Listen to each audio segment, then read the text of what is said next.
Монголын үүдэл эсийн нийгэмлэг нь үүдэл эс ген болон эдийн эмчилгээний шинэ ололт амжилт, арга технологи, судалгаа шинжилгээний үр дүнг эмч мэргэжилтэн олон нийтэд таниулах зорилгоор анагаахын шинжилгээ ухааны үндэсний сургуулийн бие анагаахын хүрээлэн, бие анагаахын сургуулийн гистологийн төлөв, эрүүл мэндийн яам, эрүүл мэндийн хөгжлийн төвтэй хамтран уг хурлыг зохион байгуулагдаж байна. Энэ удаагийн хурал нь Монгол улсад зохион байгуулагдаж байгаа ген эс эдийн судалгаа болон нөхөн сэргээх анагаах ухааны чиглэлээр хийгдэж байгаа 2 дахь олон улсын хурлын анх удаа цахим хэлбэрээр зохион байгуулагдаж байгаагаараа онцлогтой юм а.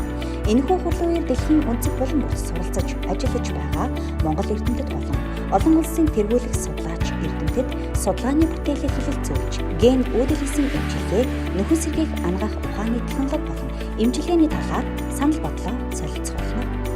Эрдэмтэн, багш, судлаач, эмч, эмнэлгийн мэргэжилтэн та бүхнийг өргөнөөр оролцохыг урьж байна.